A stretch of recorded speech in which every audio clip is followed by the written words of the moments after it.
poder falar, né? Por horas.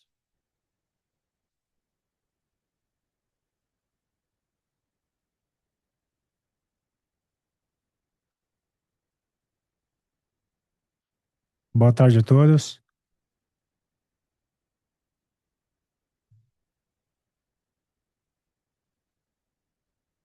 Boa tarde a todos. Bem-vindos à apresentação de resultados do primeiro trimestre de 2026 da WDC Networks.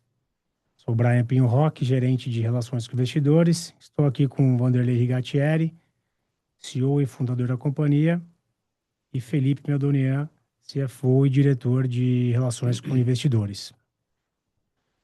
Vou ler o aviso legal. As informações contidas neste documento relacionadas às perspectivas sobre os negócios e de crescimento da WDC Networks são baseadas exclusivamente nas expectativas da diretoria sobre o futuro dos negócios. Essas expectativas dependem substancialmente das condições de mercado, do desempenho da economia brasileira, do setor e dos mercados internacionais, e, portanto, estão sujeitas a mudanças sem aviso prévio. Todas as variações aqui apresentadas são calculadas com base nos números, sem os arredondamentos. O presente relatório de desempenho inclui dados contábeis e não contábeis. Os dados não contábeis não foram objetos de revisão por parte dos auditores independentes da companhia. Eu passo a palavra para o Vanderlei. Olá, pessoal. Boa tarde a todos. Obrigado pela audiência do nosso videoconferência de resultados. Eu tenho aqui alguns números, alguns destaques desse primeiro trimestre. Eu queria compartilhar com vocês. O primeiro deles é que a gente conseguiu, mais uma vez, fechar o trimestre com um saldo de caixa muito saudável, 271 milhões. Isso é quase 60% a mais do que a gente teve no final do trimestre passado, final do ano de 2025. Geramos um fluxo de caixa operacional da ordem de 67 milhões, 66,9 milhões. Isso é 44% superior ao trimestre anterior. E uma conversão de caixa EBITDA muito acima do que a gente já teve na nossa história, foi 115% nesse trimestre. Mais uma vez comprovando a nossa tese de que no momento em que eu desacelero a venda de TAS, eu gero muito caixa para a empresa. Então, conseguimos aí 83% a mais de conversão de caixa do que no trimestre anterior. A nossa alavancagem permaneceu muito estável, 1,8 vezes o EBITDA, que é super saudável. Eu lembro a todos que o nosso covenant de debêntures é 3 vezes o EBITDA, então estamos muito saudáveis nesse ponto. Mantivemos a nossa nota de crédito, né, pela Moody's de A Brasil, né? E fizemos um capex de 14,5 milhões apenas para novos contratos de TAS. É muito pouco perto do que a gente tinha nos anos anteriores. A nossa margem EBITDA ficou 4 pontos percentuais acima do que o mesmo período do último trimestre, foi 30,2%. E voltamos ao lucro contábil, né? Chegando a 7 milhões esse trimestre, que perto do que a gente teve o ano passado, devido às baixas, representa muito daquilo que a gente falou. Ou seja, estamos com o balanço mais leve e agora geramos um lucro sem ajuste nenhum, muito saudável. E o nosso ROIC, que está começando a voltar a nível saudável, né? Estamos com 8,3%, ainda é muito abaixo do custo de capital, mas a gente está indo na direção certa. Menos capex, menos endividamento, melhora muito o nosso retorno sobre o capital investido. Eu acho que esses são destaques importantes para a gente começar a nossa conferência. e depois eu volto para dar um pouco mais da perspectiva da empresa para vocês. Vou passar a palavra para o Felipe, que é o nosso CFO, diretor de RI, para dar mais detalhes sobre os nossos números desse trimestre, o primeiro trimestre de 2026. Felipe. Obrigado, Vanderlei. Obrigado a todos que nos acompanham na apresentação de resultados. Dando sequência à apresentação, trazendo aqui nossa performance de vendas e receita líquida. Nossas vendas totalizaram quase 175 milhões no primeiro trimestre de 26, contra 188 no quarto trimestre de 25 e 241 no primeiro trimestre de 26. A gente teve aqui, existe um momento de grande seletividade, né? Não só por parte da WDC, na concessão de crédito a seus clientes, mas também seletividade dos seus clientes, dos nossos clientes, aliás. Um ambiente macro bastante desafiador, volátil, com uma grande dose de incerteza, e isso influencia a decisão de compra dos nossos clientes e também influencia o quanto que estamos dispostos a assumir risco de crédito. Existe um segundo fenômeno importante por trás desses números, que é o comportamento da Petax, né? A gente teve no primeiro trimestre de 26, 5,26 em média, quase 10% abaixo do primeiro trimestre de 25. E quem nos acompanha sabe que as nossas propostas são em dólar. A gente já mencionou em alguns calls anteriores sobre o hedge natural, né? Os produtos são importados, a precificação das propostas é em dólar. Então, olhando trimestre contra trimestre com uma variação para baixo da Petax nesse patamar, isso influenciou o comportamento das vendas também nesse mesmo período. Partindo para a receita líquida, a gente tem um gráfico aqui de pizza muito similar ao que a gente viu no trimestre anterior, cerca de 50% vindo de telecom, a vertical, o segmento mais forte, né, de origem de atuação da companhia, assim como os outros 50% distribuídos no que nós chamamos de novas verticais, onde a gente aposta todas as nossas fichas por serem mercados punjantes, com uma demanda que tem uma perspectiva de médio e longo prazo bastante favorável. Quando a gente olha entre os grupos de venda, a gente vê o comportamento ali de alguns grupos, né, contra trimestre ou ano anterior, de queda, né? A gente conversou, por exemplo, com o fabricante, nosso principal fabricante de cibersegurança, e essa queda é generalizada. O fabricante relata uma performance mais fraca em relação aos trimestres anteriores. Dando um spoiler, e sem entrar muito no detalhe, o Vanderlei vai falar mais disso adiante. Justamente em cyber, a gente está homologando novos fabricantes para ter uma carteira mais distribuída, né? E produtos com diferentes atributos e preços, e dessa forma tentar combater o comportamento do fabricante atual, que é um fabricante mais premium. Existe na receita líquida um segundo fenômeno, que é a entrada de pedidos mais no final do trimestre. E a gente é sujeito ao cut-off.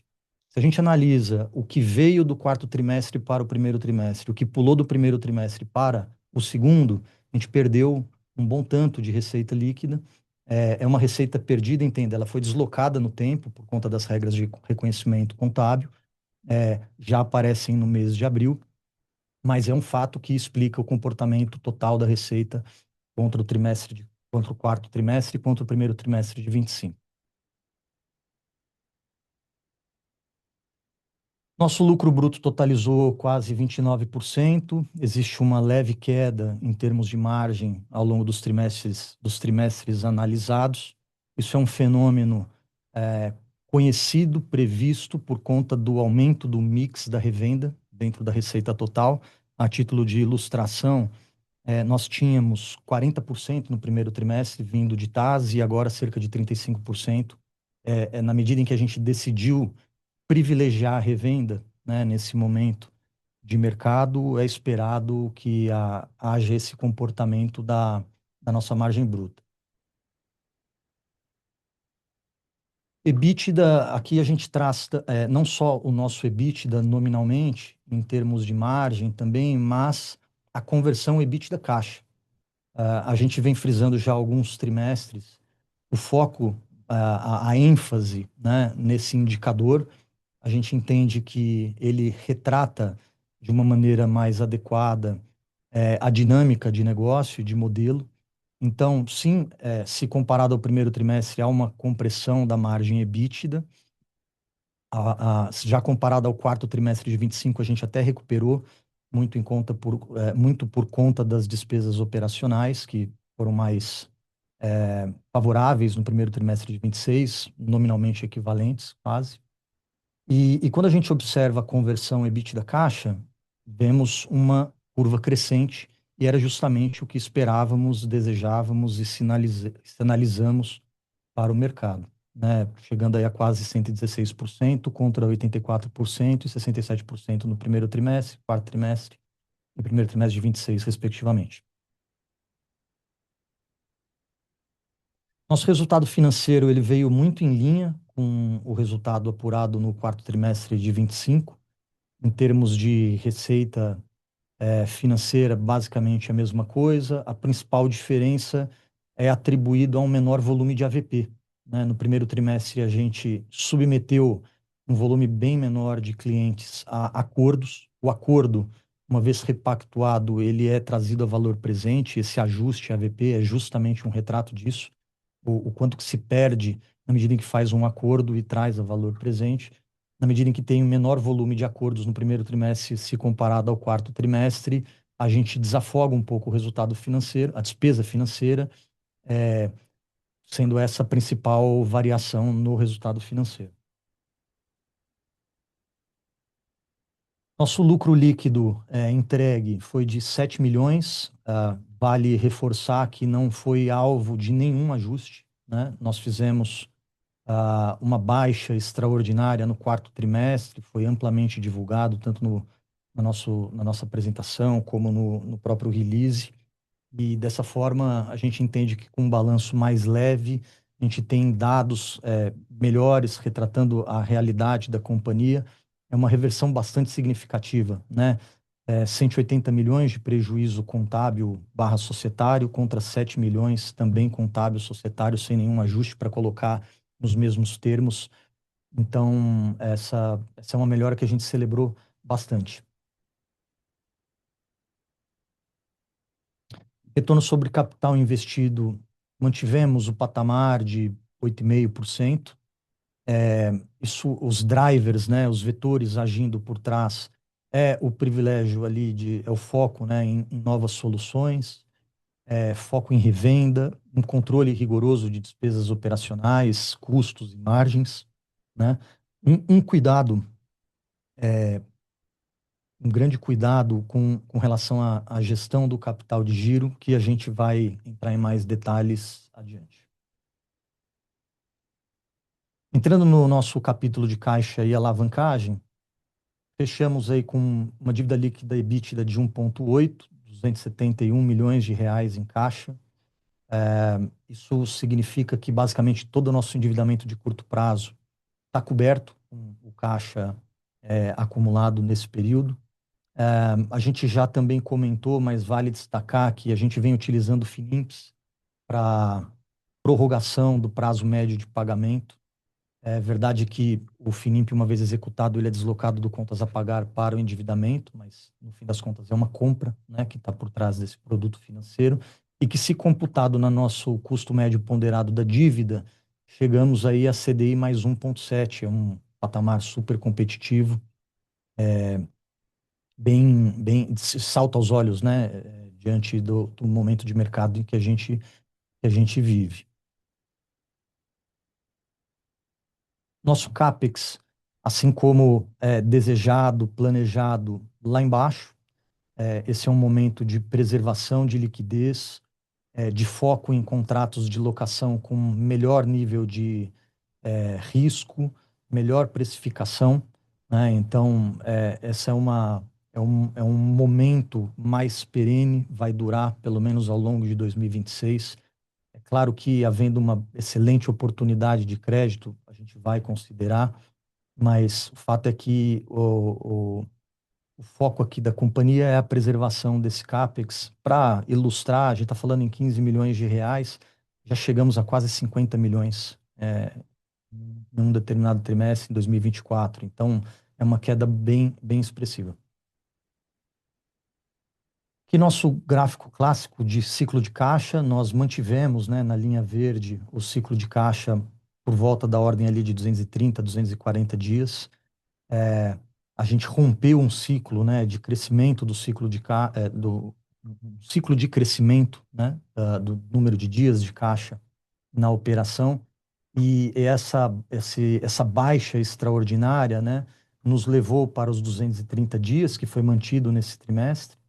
A gente pode observar a linha ali, a linha preta de prazo médio de recebimento estável, né? Nossos índices de atraso e recuperação basicamente têm permitido manter nosso volume de atrasos em negociação no mesmo patamar, ou seja, aquilo que fica na mesa cada mês a gente é capaz de recuperar, mantendo uma estabilidade do prazo médio de recebimento e submetendo um menor volume de acordos, como eu mencionei anteriormente. O estoque basicamente em linha, por volta aí de 90 dias, e o prazo médio de pagamento, na medida em que a gente executa o FINIP, a gente drena contas a pagar, então é um pouco a principal razão por trás do comportamento dessa linha azul mais clara. Nosso fluxo de caixa foi super robusto e assim esperamos que continue sendo. Foi um recorde, né, de geração operacional, crescimento de 45%, sendo que vale lembrar que era uma base no quarto trimestre já muito forte, então 45% de crescimento em cima de uma base já que saltava aos olhos, né, se destacava. Conversão EBITDA caixa da ordem aí de 116%, mais uma vez uma base fortíssima de quase 84%. Então isso demonstra o quanto que a operação está saudável, né, gerando caixa. Volume de investimento, apesar dos 6,8% de crescimento, a base é muito baixa, então a gente está falando de 13,8% aproximadamente para 14,5%. É um incremento bem pouco significativo. Tá? E a manutenção dos 240 dias de caixa, como eu mencionei nos slides anteriores. Agradeço a todos pela participação, devolvo a palavra para o Vanderlei para a gente entrar no nosso capítulo de perspectivas. Obrigado, Felipe. Muito bom. Como vocês viram, pessoal, acho que a gente está entregando aquilo que a gente falou no ano passado. Nós mudamos o perfil da companhia em termos de caixa, de geração de caixa, de uso do capital de giro. E isso está dando resultado positivo. A companhia entra num ciclo completamente diferente. Um balanço super leve, né, sem coisas do passado atrapalhando o resultado real da companhia. E a gente tem que falar como perspectivas, né? Eu sempre ponho, o que a gente está vivendo no ambiente macro aqui da companhia. Imagina o seguinte, com guerra, com a falta de componentes, de chips de memória, que foi drenado pela IA, isso está causando um aumento muito significativo de preços dos produtos no mercado internacional. Isso vai ser um componente muito importante durante esse ano para os nossos clientes, né? Temos produtos ainda que aumentaram na faixa de 30%, 40% em dólar por causa da falta de chips de memória. E aí a gente vai ver como que os clientes vão absorver isso, né, nos seus projetos, na prestação dos seus serviços. O que a gente tem feito é tratado essa situação de uma maneira muito positiva. Como a gente está com um caixa muito saudável, né, a gente tem condições de comprar produtos, e é o que a gente fez ao longo desse trimestre, que vocês vão ver no trimestre que vem, no Q2, um aumento um pouco maior de estoques, conseguindo comprar a preços reduzidos. Isso é favorável para quem tem caixa e sabe negociar bem com o fabricante. Então, isso tudo vai fazer com que a gente atravesse esse ciclo de aumento de uma maneira muito mais saudável, com uma vantagem competitiva muito interessante frente aos nossos concorrentes. Essas prioridades que eu listei aqui para esses próximos trimestres são super importantes. A gente quer retomar o volume de vendas com mais força. Como o Felipe falou, até agora a gente está sendo muito seletivo na concessão de crédito, né? Isso tem dado resultado, tem diminuído a nossa inadimplência, mas também tem um fator que limita um pouco o crescimento do top line. Então, nós vamos fazer, ao longo desses próximos trimestres, um aumento gradativo dessa venda, principalmente porque a gente está atuando em novos mercados, né? Não dá para fazer milagre de tentar crescer no mercado que você está desde sempre. Então, as novas verticais, né, que a gente abriu estão gerando um pipeline forte que vai se concretizar ao longo dos próximos trimestres. A outra coisa importante é que a gente vai buscar cada vez mais aproximar o nosso retorno sobre o capital investido do custo de capital que a gente tem. Ou seja, é uma luta super importante na medida em que a gente se desalavanca, na medida em que a gente tem mais retorno, mais lucro, isso vai fazer com que o nosso retorno sobre o capital investido melhore significativamente. É um fator muito positivo, essa rampa que a gente está conseguindo fazer ao longo dos últimos 2 trimestres. A outra coisa não vamos descuidar do caixa, né? Eu acho que isso é uma regra muito importante. Quando a gente olha o panorama das empresas brasileiras, com super problemas de caixa, com problemas de endividamento, tentando rolar dívidas, tentando se segurar. Temos mais de 5.000 empresas listadas aí na recuperação judicial no Brasil, é um recorde. Então, o ambiente causado pela taxa de juros tão alta durante um longo período faz com que isso aconteça. E a gente passou, vamos dizer assim, muito bem, não é nem ileso, a gente passou com nota 10, gerando mais caixa, conseguindo captar dinheiro com uma taxa muito saudável, né? Isso mostra a confiança do sistema financeiro na nossa empresa. A outra coisa importante é que aquilo que a gente tem de driver de crescimento, né? Os projetos de data center regionais, os projetos de redes privativas 5G, né? Vocês acompanharam aí há 2, 3 semanas atrás, teve o leilão das licenças de 5G de 700 MHz. Isso vai causar um outro investimento por parte de provedores nessas regiões. A gente está super preparado para isso. Nós estamos fazendo projetos corporativos de rede privativa 5G, né? Tem portos que já estão usando nossa rede, tem mais alguns entrando. Ao longo desse ano, nós vamos celebrar vários negócios, vários cases que a gente entrou com essa solução. A outra coisa que eu acho super importante dizer é que a parte de retail media, que aconteceu por causa do nosso envolvimento com integradores que estão presentes dentro de varejistas, né, supermercados, pet shops, tudo isso tem causado um impacto muito forte nesses clientes. Ou seja, você colocar painéis de LED ou telas dentro do ponto de venda e isso ser uma fonte de receita para o varejista. Então, ao invés dele ter custos, ele tem aumento de receita dentro do ponto de venda. Isso é um movimento que não para, isso é um movimento que começou há alguns anos, no último ano se acelerou muito e esse ano a tendência é disparar, né? Afinal de contas, nós temos mais de 400 mil pontos de supermercado no Brasil. É muita coisa, 99 mil farmácias no Brasil. Então, tem aí um espectro muito grande de atuação para esse tipo de solução ao longo desse ano. A outra parte que eu quero mostrar é justamente a parte das verticais aí que a gente fala, né?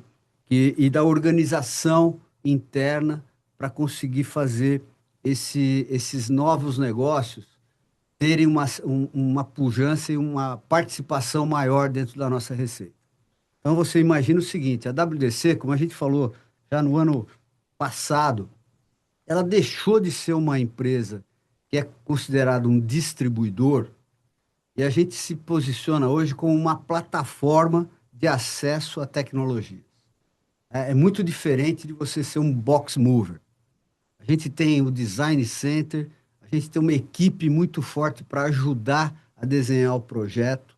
Tem várias opções de fabricantes para cada projeto. Isso dá uma flexibilidade muito grande e permite com que o cliente tenha acesso a essas tecnologias de uma maneira muito simples. Aliás, a gente sempre fala que a WDC tem um papel de descomplicar a vida dos nossos clientes e dos nossos fornecedores.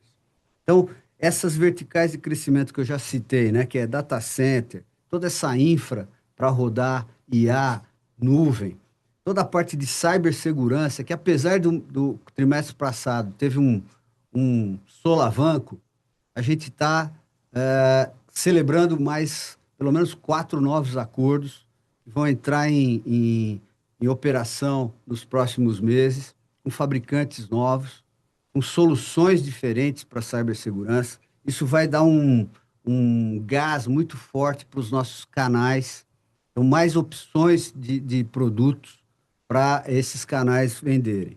E a parte de segurança eletrônica, que eu sempre ponho aqui como um patamar muito importante, porque a WDC, desde do seu nascimento, tem a parte de câmeras de vigilância dentro do portfólio. Só que agora esse mundo aumentou muito, né? A parte de segurança pública, por exemplo, tem trazido para a WDC vários projetos novos que vão se concretizar ao longo desse ano, né? Que isso vai trazer muita receita nova, canais diferentes para públicos diferentes. Isso vai contribuir muito forte com a nossa perspectiva aí de 2026 e 2027. Outra coisa que é importante de destacar, né? Eu sempre costumo dizer que a WDC ela tem uma, uma, uma variedade de soluções, não só de produtos, mas de mercados que ela atende, né? Essa diversificação se prova muito saudável em momentos de crise. Então, nós temos um segmento muito forte, que é o que eu chamo de ISP, Telecom. A gente atende os provedores há muitos anos, né? Tem um relacionamento com eles há muito tempo. Criamos muitas redes desses provedores. Ajudamos esses provedores a crescerem. Hoje tem provedor aí que tem mais de 1,5 milhão de assinantes. Então, isso tudo tem um grupo dentro da empresa dedicado para atender isso. E não são só produtos agora de telecom que eles estão consumindo. A parte bonita desse sistema é que agora os provedores se voltaram para o mercado corporativo também. Eles querem atender melhor o cliente dele corporativo, que é o que popularmente lá dentro do mundo de provedor chama do B2B. E a gente tem uma série de produtos que estão sendo escoados através desse canal. Então, cibersegurança para o cliente dele, segurança eletrônica, vendendo câmera para esse cliente, vendendo rede privativa para esse cliente, né? Dentro desse segmento, a gente lançou recentemente na Feira da Abrint um produto que pode ser muito forte dentro desse mercado, que é o FWA, né? O FWA é aquele modem em que você pega o sinal da rede 5G de uma operadora e abre dentro da casa do cliente ou do cliente corporativo ou residencial o acesso à internet. Isso vai fazer com que o mercado se adapte rapidamente a essa nova tecnologia e a gente está investindo muito forte nisso, né? Conseguimos fornecedores muito fortes lá fora, com custos mais reduzidos para viabilizar esse projeto. E essas novas licenças de 700 MHz, que alguns provedores conseguiram, né? 4 basicamente, conseguiram para cobrir o Brasil, tem uma demanda muito forte dentro desse segmento.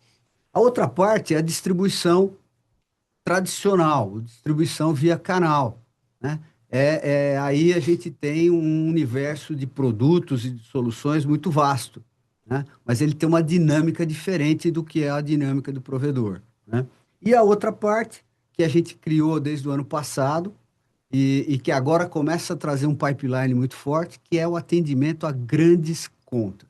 Então, segmentos de transporte, então aí concessionárias de rodovia, portos, aeroportos, a parte de educação, né, que é uma área que o Brasil ainda tem muita demanda por tecnologia para as escolas, a parte de hospitalidade, que é muito forte também, é um consumidor muito grande de tecnologia. Se você for hoje em qualquer hotel, ele precisa trazer um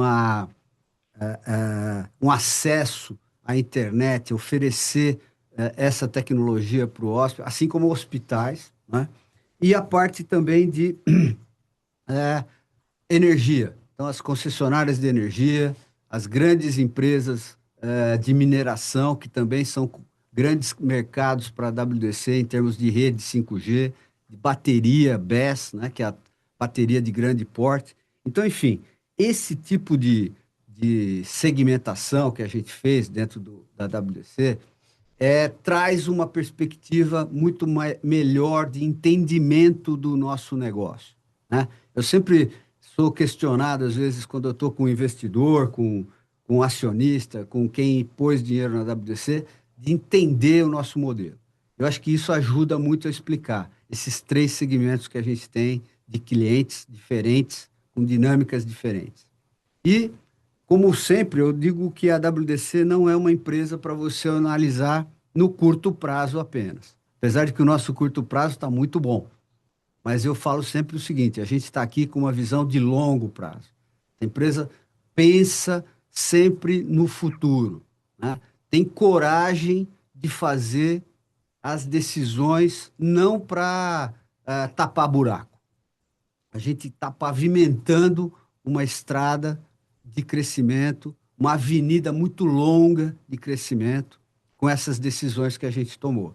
E agora a gente está colhendo os frutos. Esse Q1, né, o primeiro trimestre, para mim, é realmente a demonstração clara de que as decisões que a gente tomou difíceis do ano passado e que tinha tomado lá atrás, mais difícil ainda, de acabar com algumas divisões de produtos, deixar de lado alguns negócios, tem dado resultado, está trazendo o resultado esperado. Então, eu acho que essa é a parte mais legal desse número que a gente está trazendo agora. Esses números que a gente mostrou, né, de reverter prejuízo de 180 milhões, né, por causa de baixas de exercícios anteriores e tudo mais, agora vem um positivo 7 milhões. Isso, para mim, é a demonstração clara de que a gente está no caminho certo, que a gente está querendo trazer para você, investidor, né, para você, analista que está olhando para a gente, a confiança nas ações que essa empresa toma. Essa é uma empresa que tem o compromisso de fazer sempre o melhor. E aí o resultado vem. Então, esse Q1 para mim é muito gratificante. Estamos entregando aquilo que a gente prometeu no ano passado. Com dores, mas olha aí, agora tem a recompensa. Eu acho que essa é a grande visão de futuro. Estamos com um balanço muito leve, estamos com os números muito fortes, estamos com caixa o suficiente para dar tranquilidade a qualquer credor, debenturista, ou que seja. E a nossa geração de caixa continua forte. Então, isso tudo traz para mim um momento muito feliz de estar aqui com vocês compartilhando o nosso resultado de primeiro trimestre de 2026. É isso. Muito obrigado. Não sei se tem algumas perguntas aí, Brian. Vamos iniciar aqui a sessão de perguntas e respostas. Só com uma instrução aqui adicional, para fazer uma pergunta, é só procurar na sua tela o botão do Q&A, tá bom? Vou pegar a primeira aqui do Gabriel Ettori. Boa tarde. Alguma expectativa de venda de backlog do TAS para acelerar a entrada de caixa e consequente redução do endividamento? Posso responder. Gabriel, não. eu não vou, eu não preciso mais caixa, dar um desconto nesse recebível que é super saudável para gerar mais caixa. Zero. A gente já fez isso no passado, né? Eu sempre cito que a gente testou o mercado fazendo uma cessão de crédito da ordem de 45 milhões. Isso provou que o nosso backlog é real. O nosso backlog, ninguém quer cancelar o contrato, né? Para a gente fazer essa operação lá atrás, o cliente atestou que falou: eu não vou cancelar.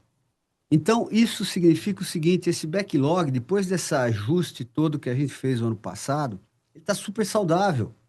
Ele foi construído com um markup muito alto. E como eu tenho, você viu, a gente conseguiu aí, a nossa média de captação está CDI mais 1,7%. Para que eu vou estragar receita boa, futura, que previsibilidade, para gerar mais caixa? Negativo. Não é uma opção para a gente nesse momento, não precisamos disso, tá? Ok, vou pegar mais uma do Gabriel Ettore. Como podemos esperar a receita para o 2T26, considerando o deslocamento da receita comentado do 1T para o 2T26? Ô, Isso ô, que Ga- é aquela movimentação é, aqui do Ô, Gabriel, deixa eu Microsoft. explicar, né? Esse movimento de você receber muitos pedidos no final do trimestre, ele foi até um pouco fora do padrão da WDC. Por quê? Porque como os clientes sabiam que os preços estavam aumentando, nós tivemos um acúmulo muito grande de pedido nos últimos 2 dias do trimestre. E é impossível você conseguir atender e entregar para reconhecer essa receita. Essa receita, esse backlog é alto. Ele está passando dos 30 milhões hoje. Pedidos que foram colocados que a gente não conseguiu entregar até o Q1. Então, boa parte disso a gente vai conseguir entregar. Fora isso, tem uma perspectiva de venda que deve ser muito boa também para que 2T. Então, a gente tem uma perspectiva de receita crescente no segundo trimestre, fora se acontecer algum imprevisto, né? As fábricas estão super pressionadas com pedidos para poder manter o preço sem a repassar a alta. Então, isso pode criar também uma bolha de entrega, mas eu acho que a gente está bem posicionado, né? Estamos com um nível de estoque bem razoável, e isso vai fazer com que a gente tenha uma perspectiva boa de receita em Q2, tá? Eu vou pegar aqui uma do Rafael. Os grandes clientes enterprise podemos entender como projetos maiores e que carregam maiores margens? Quando imaginam ver reflexo no top line? Excelente. É Rafael, né? Rafael, Rafael, você tem razão, exatamente isso. Projetos de grande porte trazem duas coisas de perspectiva. Primeiro, volume muito grande de venda, né? A gente tem alguns projetos já cotados para concessionárias de rodovia que são muito bons, muito grandes. Qual é a parte ruim? É o ciclo dessa venda. Essa não é uma venda transacional. Então, a gente deve ter projetos dessa ordem, tanto de smart cities, tanto de concessionárias, de algumas mineradoras, que devem trazer um volume muito grande. Só que isso não é de uma vez só. Um projeto de 30, 40 milhões, ninguém compra tudo de uma vez. Então, esse processo é um processo gradual, que a gente espera que durante esse ano reflita, né, até o final desse ano, numa participação maior dentro do nosso mix de receita, com uma margem melhor, com certeza, mas também com um processo de fechamento muito mais lento, né? Então, tem muitas idas e vindas, mudanças de projetos, interação com o fabricante, mas isso tudo vai ter um reflexo muito grande, não no Q2, mas vamos pensar em 2026. muito forte. Ok, uma aqui do senhor Michel Miranda, tá? Os outros mercados que vocês já informaram que superaram o telecom, esse é o futuro? Olha, sim, telecom, por incrível que pareça, tem uma perspectiva de continuar crescendo. Quando eu falo telecom, eu falo dos produtos de telecom, né? Então, rede 5G privada está dentro de telecom, mas nem sempre é o provedor que está comprando. Então, a gente tem que separar isso, né? Mas mesmo assim, o segmento comercial de ISP tá se mostrando resiliente. A gente está acompanhando uma troca de tecnologia. Vocês já devem ter acompanhado aí o lançamento do Wi-Fi 7, né? O equipamento que vai dentro da casa do cliente agora está com Wi-Fi 7, muito mais poderoso. Então tem muito provedor trocando essa tecnologia.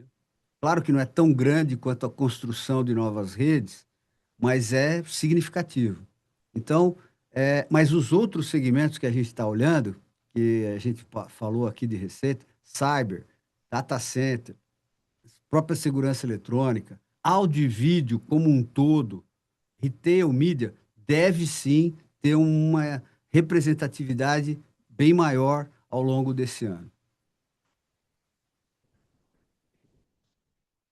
No momento, vocês pretendem voltar mais forte com o TAS? Qual é o patamar ideal de CAPEX? Ô Anderson, vou ser sincero com você. Enquanto a gente tiver o ambiente macroeconômico desafiador, que eu chamo de desafiador? Taxa de juros alta, custo de capital alto, perspectiva até da reforma tributária, que a gente não sabe como que vai influenciar direito esse mercado de locação. É bem provável que a gente mantenha o TAS num patamar muito próximo do que a gente viu aí em Q1, né? Talvez até diminuindo, porque o benefício que a gente tem hoje, fazendo a mudança daquilo que era locação para a venda, é muito grande em termos de geração de caixa. O ciclo, né? O Felipe mostrou aqui, hoje o ciclo de recebimento de uma venda está na ordem de 45 dias. Quando você faz um projeto de locação, nós estamos falando de 48, 60 meses. O prazo médio de recebimento é muito longo. Acontece muita coisa nesse período. Então, a gente não deve, durante 2026, acelerar o TAS. 2027 é uma incógnita. Se a gente tiver um ambiente macroeconômico melhor, se a gente tiver uma clara visão do que vem por aí com a reforma tributária, talvez isso volte com muita força também. E é como o Felipe já mostrou aqui, os projetos de TAS são selecionados a dedo, né? Onde faz sentido ter alocação. Não simplesmente fazer alocação para dar um prazo de pagamento maior para o cliente. Isso não faz sentido para a gente mais. Então, eu acho que esse é o novo normal aqui da WDC em relação ao TAS, tá? Posso fazer um complemento? Foi a pergunta do Gabriel Anderson. Anderson, perdão. Anderson. Anderson, eu acho que o pensamento, mais do que qual é o CAPEX ideal, é qual é a TIR que a gente busca, qual é o payback, né? Pensa que para fazer um contrato de locação, a companhia faz o CAPEX, digamos, upfront, existe um prazo de pagamento com o fabricante, mas é um prazo, vamos colocar em condições boas, 120 dias, 150 dias, às vezes para embarcar existe um desembolso para receber em 48, 60 meses. Quer dizer, existe uma TIR embutida nesse contrato, né? E, naturalmente, com taxas de juros muito altas, a TIR acaba sendo comprimida, portanto, o payback acaba sendo dilatado. A gente tem uma orientação aqui de maximização da TIR, do payback, mais do que o CAPEX. Então, num ambiente adverso, em que você tem essa dificuldade de permitir a melhor tiro ou reduzir o payback, então realmente o CAPEX fica lá embaixo. Eu diria que o CAPEX baixo é muito mais uma consequência de tiro e payback que não estão no ponto ótimo desejado do que, este daqui é o CAPEX. Se a tiro fosse muito boa e a gente ter acesso a capital e a condição de mercado tá boa, nós faríamos mais, naturalmente. Né? Estaria remunerando melhor o capital investido e assim por diante. Então, acho que o volume é mais uma consequência do que o input original do racional. Bom, não havendo mais perguntas, eu passo a palavra aos nossos diretores para prosseguirem com as suas considerações finais. Bom, posso terminar aqui dizendo mais uma vez que eu acho que a gente terminou esse primeiro trimestre de forma exemplar. A gente entregou o resultado que a gente planejava, até um pouco mais. Fizemos a lição de casa com dor, com força em 2025 e agora a gente está em 2026 leve, tá? Em 2026 com a estratégia em pleno funcionamento, tá? Em 2026 com saúde, né? A empresa está saudável, 270 milhões em caixa, né? A gente está com mais caixa do que o nosso market cap. É um absurdo isso, né? Mas é isso que acontece. Eu não entendo direito como que uma empresa tem 270 milhões de caixa e vale quase a metade disso. Então, isso não faz sentido. Eu sempre falo para todos que, às vezes, a Bolsa de Valores me espanta, né? Mas é isso. Mas a gente está muito bem. A gente vai trazer muito resultado positivo nos próximos trimestres. Então, isso dá uma força muito grande, né? É uma perspectiva muito positiva. Então, eu estou muito feliz de estar aqui com vocês, compartilhando isso. Q2 deve ser em linha com tudo isso que a gente está fazendo e os próximos trimestres também. A gente está trabalhando internamente, né, com os acionistas do controle, com o nosso conselho, né, com todos os nossos conselheiros ajudando a montar essa estratégia e a equipe engajada para trazer esse resultado. Então, eu acho que esse é o ponto final aí para a nossa videoconferência. Muito obrigado. Obrigado.